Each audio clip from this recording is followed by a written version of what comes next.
This Ridley-O is brought to you by Max Abramson for Congress.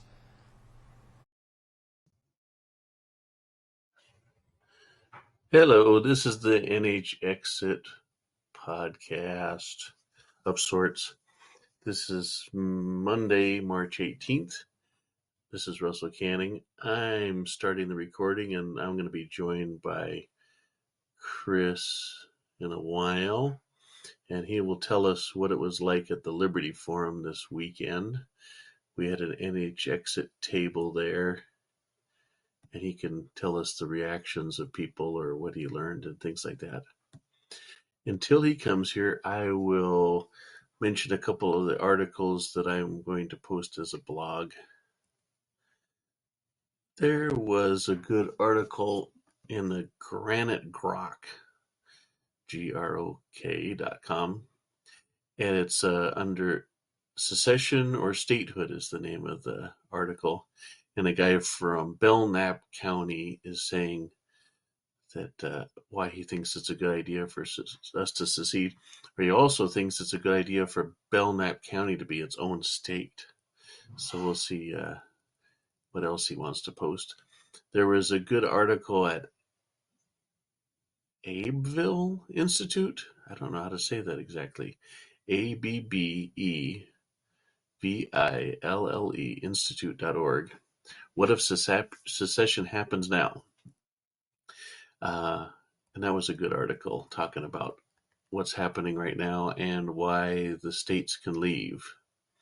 Another article I put up on Twitter and Facebook recently was a biotech boom article about how there's a building in the Manchester Mill Yard that's getting a lot of interesting stuff going on. It's New Hampshire magazine, nhmagazine.com, biotech-boom. I posted and let's see, what else do we have? The Dallas Express ran a thing about Jason Gerhardt under the title Granite State Rep Talks Texit Support. He was interacting with the Texit guys. So that's what that's the stuff I'm going to put in our article. Chris will join us in a while to talk. So the Liberty Forum happened in Nashua a little bit on Friday, some Friday, all day Saturday, and a little bit Sunday. And Mr. Penguin and Bonnie and maybe some other people had a table there, so they would have been handing out literature, talking to people, and interacting. We'll see what happens. What happened there. And then it's normally on Sunday also, but this time it didn't. It ended sooner than that. Let's see here. One of the other things that we talked about last time that didn't get recorded is Matt C. was talking to some people, and they were giving him the idea of New Hampshire joining, once it secedes, into the British Commonwealth. My first reaction was, well, that's kind of, I didn't ever think of that, or that's from left field. But the more you think about it, you go, oh, that kind of makes sense. One of the things that's interesting about the British Commonwealth, it's got a whole bunch of countries in it. There's a big variety of countries in it, from little tiny Caribbean islands to random little countries that used to be part of the British Empire. And then it's got things like Canada, and then it's got Pakistan and India. So it's got these massive countries, and if New Hampshire was to join it, we would just be one of the little countries like the little Caribbean countries, which we would have a lot in common with. And the other thing that's another factor in that group is that it's not a military thing. Hey, Mr. Penguin is jumping in now. Hey, and what's the going other thing that they said was, that I was noticing about that was that it people have left the Commonwealth and come back. You can come and go from the British Commonwealth. So, all right. I can't hear you, Mr. Penguin. You can't hear me? There I go. I can hear you now. Okay. Okay, so I already started recording. I've been talking for 5-10 minutes. So I've already told people that you were going to come on and tell us what happened this weekend. Yeah, so we set up a booth at New Hampshire Liberty Forum, an NHexit booth and table. And we talked to people, lots of people. There was one person. Some of these people are not from New Hampshire, but they're people who might be looking to move to New Hampshire. And so I talked to one lady who was interested, at least, and a lot of people. There's a lot of supporters already at Liberty Forum that attend Liberty Forum, given that it's a libertarian event and one of the foundation principles or the history of it, at least, it started with independence or an idea of independence. So even though Jason Soren sort of backtracked on that, it didn't change the fact that as a general, group of people, Free Staters are very much pro-independence, I think. So. Out of the people you talked to, how many of them would you say were locals, and how many, what percentage are visitors? That's a good question. I didn't ask that question like with every person I talked to, so it's hard to know. But there were definitely some people who I talked to that were visiting.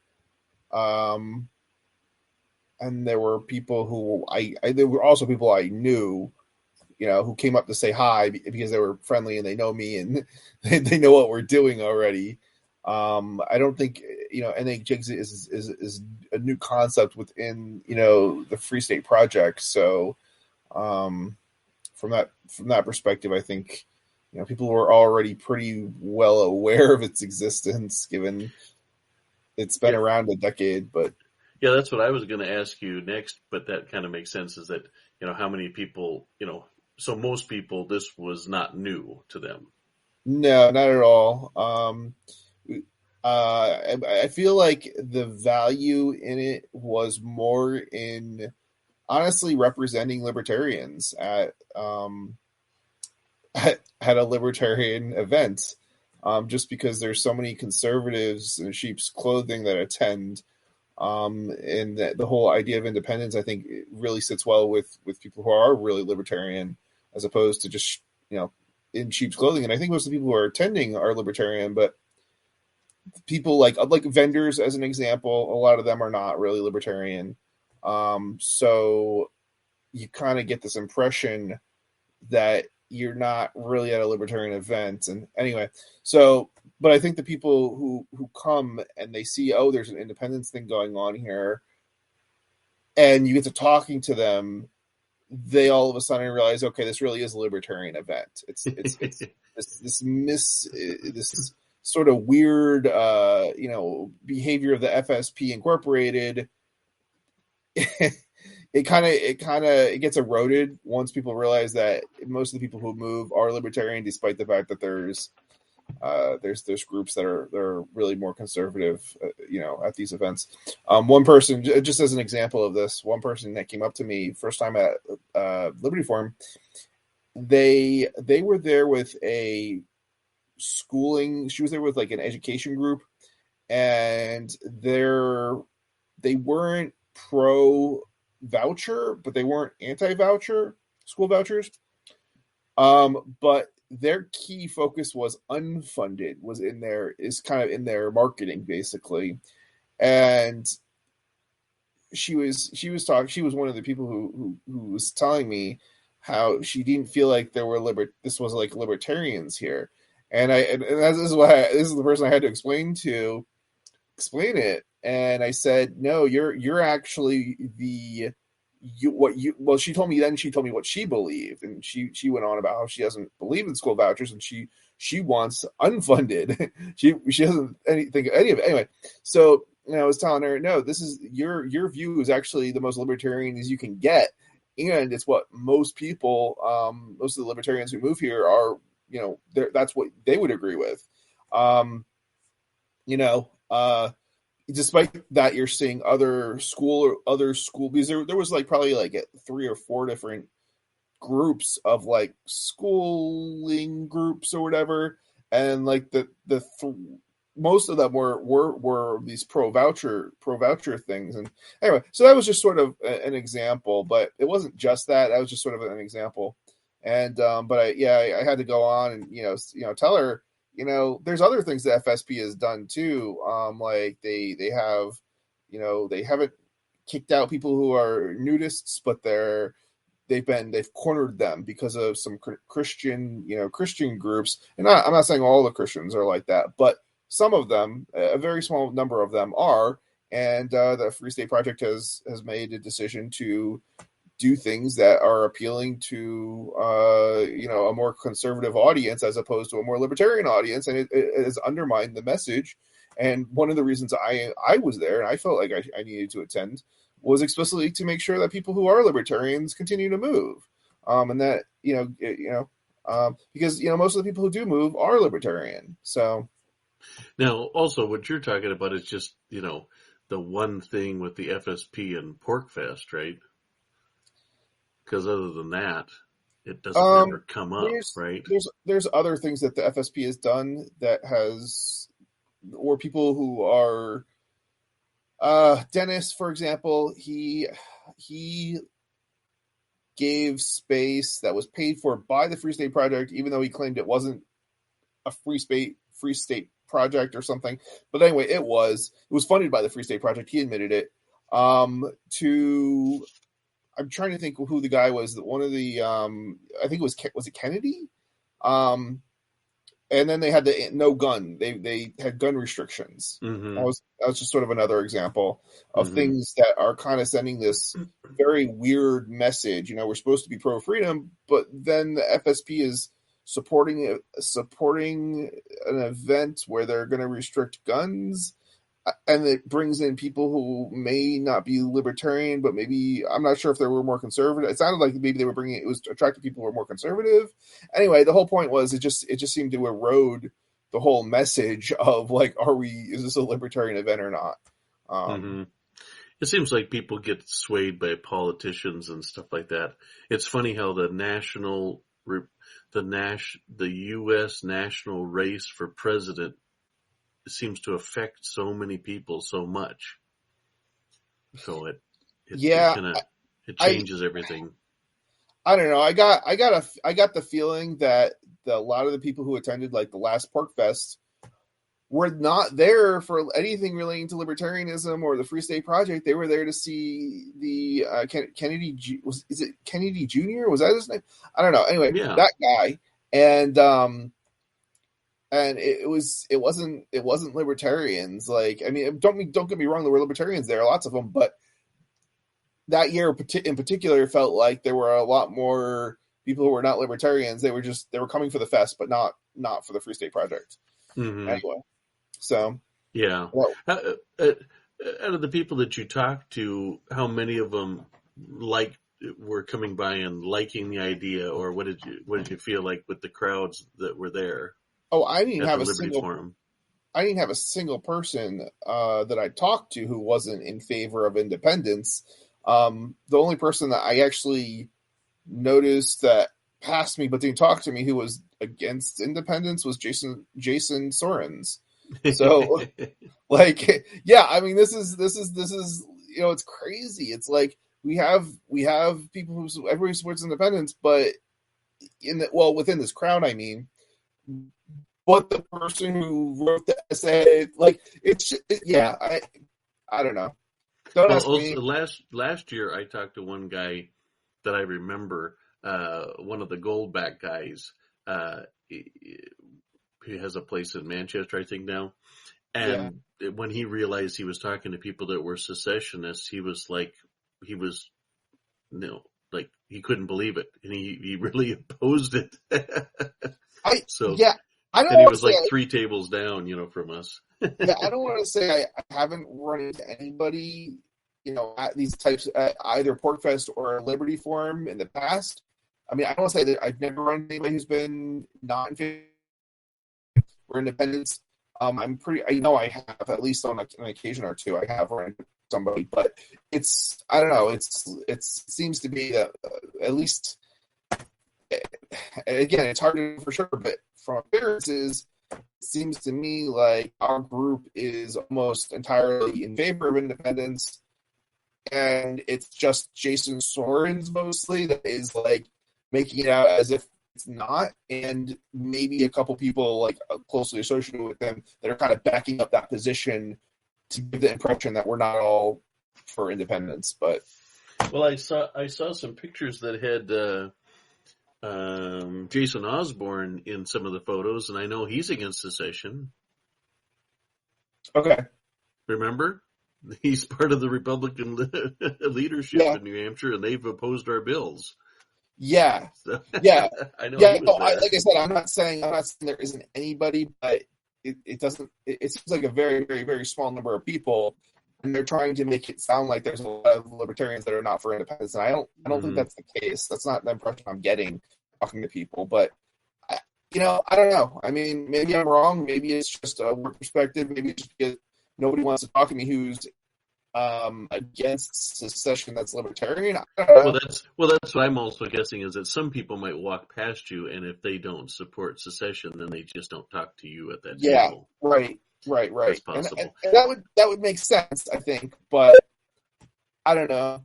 I mean, people walk up to the table not even knowing like what it is until they start talking to you. Mm-hmm. But when they do, they support independence. So I'm not sure. It still feels to me like it's very, very heavily lopsided in favor of independence than not.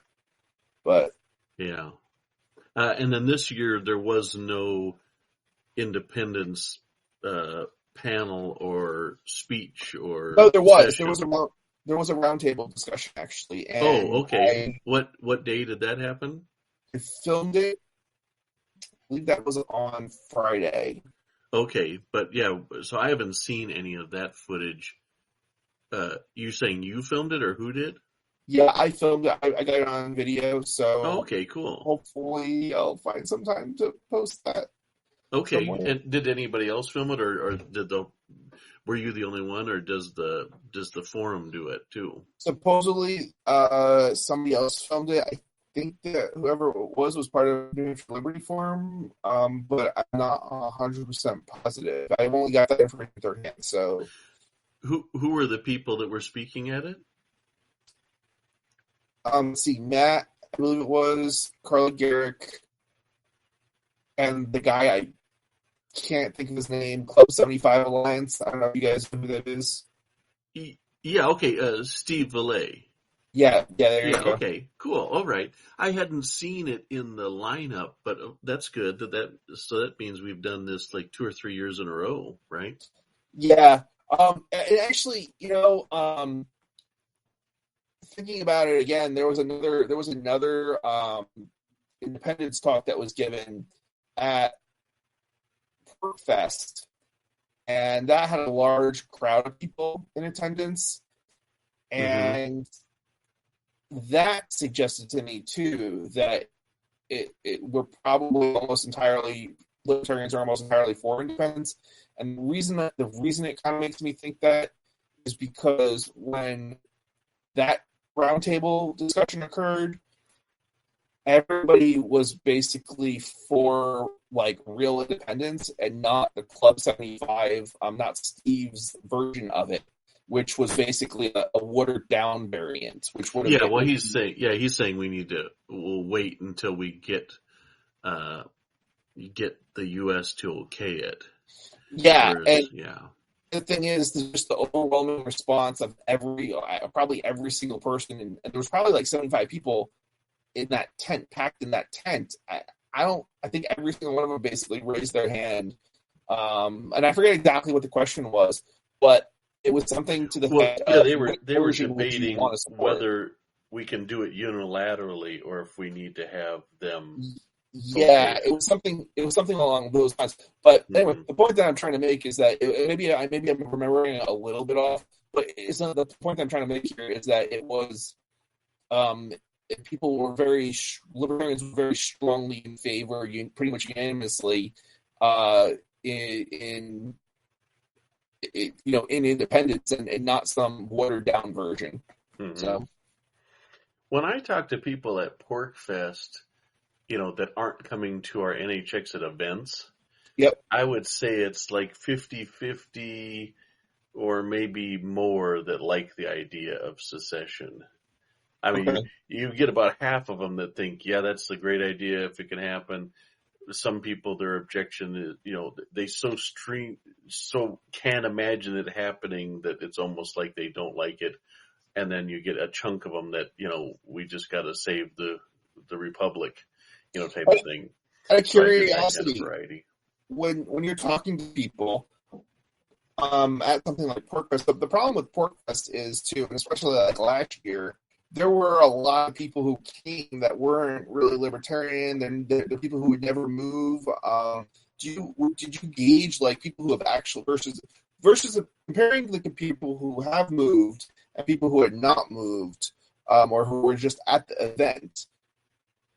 What would you say that the numbers are? Because I would say that the people that live outside of New Hampshire are going to be 50-50 or less for secession. Yeah.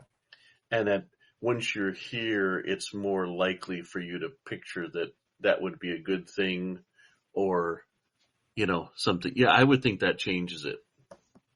Yeah, I mean, I think that's particularly the case, and that's particularly the case because what we have seen at PorkFest, especially last year, was that a lot of people were there, and this is not entirely just last year, but particularly last year, there were a lot of people that came for certain politicians, not for for the Free State Project. In past years, I mean, don't get me wrong, it's not just last year that people have come. There's always people there for the festival, but they're never going to move. But it was, I think at least some of those people are still more libertarian, even if they never plan to move, than the people who came last year, which seemed to be a lot of people came just for the politicians. Yeah, that's possible. I won't be doing PorkFest this year. I don't picture that happening. But you're going to plan on going, right? Yeah, I think it's important to go to these events, just especially because there are libertarians, attending them. People are visiting and want to, see what it's like. And if we don't go, if libertarians don't go to these events, nobody's going to want to move. Like, libertarians aren't going to want to move here. Yeah. So I think it's important that we do have people, as much as they might not like what the FSB, might be doing, or people who are, running things. I think it's still important to, have people talking to, the new folks, the new faces, and explain to them that, there's two different strategies. And unfortunately, while most of the people who actually move are libertarian, and don't support really this kind of wishy-washy strategy, it does unfortunately, undermine the message, and just keep re-emphasizing, that's why, even though I oppose that strategy, that's one of the reasons why I'm attending this event, because otherwise, I would like to boycott it, but I also don't want to undermine the very objective of having a libertarian homeland, so to speak. So, yeah. The other thing that I found interesting is when we do our little table in downtown Keene, then we're talking NHexit and that sort of stuff. And also the good thing is that I kind of like it that the FSP never comes up, because we're just talking to random people downtown. Right. So, I mean, yeah, so these events that we're talking about right now obviously are Free State events. So they're different than, other events, because obviously libertarianism and, Free Stater, that stuff has nothing to do with independence, really, other than, that the libertarians are already in favor, I guess, of it, because they've already got a better understanding of what's going on than I think your average individual on the street. Yeah. So what's up with well, is there anything else that's going on? Have you made any headway on your sign order? Or is that going to happen now? No, definitely not. Now that the form's done? Yeah, so I'll try and focus on that again. I kind of suspect that I wouldn't get it, even if I had done it last week. I don't think we would have had the signs in time. And then of course the whole. I mean, I spent 2 days. 2 full days, all day from like 6 a.m. in the morning until 10 at night, basically traveling or at Liberty Farms. So that wore me out for another day yet, and then I have my own work employment situation and stuff to deal with. So I still haven't gotten to it, but it's still on the agenda. We did raise a little bit of money at the Liberty Forum in terms of NHexit, so that'll help with help pay for the table, and it'll help pay for the signs too a little bit. So okay. The other thing I know about is that Ian and I were talking about. He was thinking it was a good idea for us to be at the Cheshire Fair, which is like the 1st or the 4th of August. And so I looked into that, and we can do a table there. And what we need to do is have people. One of the things you're promising that the table's covered from opening to closing each day, which is like 8 in the morning till 10 at night, and it's Thursday, Friday, Saturday, and then most of Sunday.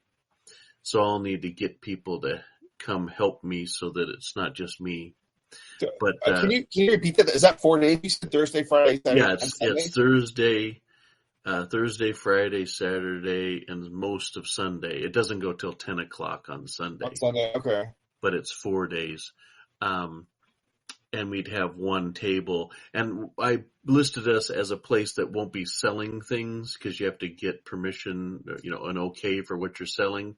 Okay. So we'll be considered a nonprofit booth that's giving out info.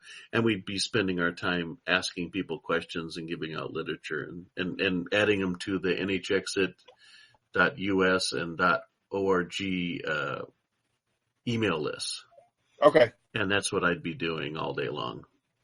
Okay. Asking them like one question and getting them to give us sign up so we get their name, zip code, and email address. Okay. So we can add them to it, and then we'd be telling them what we're doing with that info. Sure. I'm almost wondering if we have enough people who are going to be able to volunteer for 4 days. That's a lot of hours. I can certainly. I'm sure I'll be able to put in some good amount of time, but that's a lot of time that we're gonna have to fill. Yeah, well, we'll see how well we can do. Okay. But I don't know the next time we'll do. I don't think it's going to be warm enough this next Sunday for us to have a table. We'll see about next week after that.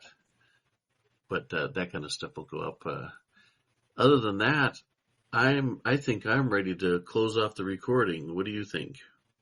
Yeah, no, I didn't think we had a whole lot. I mean, we had a pretty good amount of stuff to talk about today, actually. Yeah. Yeah. Well, it's been a couple weeks, and then we'll see what happens next. Yep. Okay. Yeah. Okay. We got to keep pushing forward, I think, and hopefully we'll make some progress. Yeah. Yeah, and then what I'm also going to do is when we do our table in Keene, I'm also going to be concentrating on signing people up and adding them to our mailing list so that we can continue. Because I get people asking, well, how many people do you have signed up? I go, well, I might as well be signing people up then, because that's what they're wondering, right? They want to see how big we are. Yeah. I mean, I think we signed up. I think we had a few people sign up for the business at Liberty Forum, but yeah. I mean, the whole event's not that big of an event, so we didn't really have a whole lot of people sign up. But and I wasn't even trying to really get people to sign up. Like, I don't know, it just wasn't on top of my mind. Mhm. But yeah, having a mailing list it would be definitely a good idea to help have a mailing list. Yeah. If we can build that up, and then the other part of it is not. So I've done mailing lists before, like created them, and I am terrible when it comes to actually using them effectively. But that's the other fact. That's the other thing we need to figure out how to use them effectively. So Yeah. Okay. All right. Well, I'll talk to you again soon, and I'll wrap this up and send it out to everybody. all right, sounds good. All right. Talk to you later. Bye-bye. Three-term state representative Max Abramson is running for Congress to get term limits passed. He has a New Hampshire Liberty Alliance rating over 90%. He's promised not to accept a congressional pension or the Washington cartel of insider trading and nepotism. To learn more about Max's campaign, click the link in the description for this video. I'm Max Abramson for Congress, and I approve this message.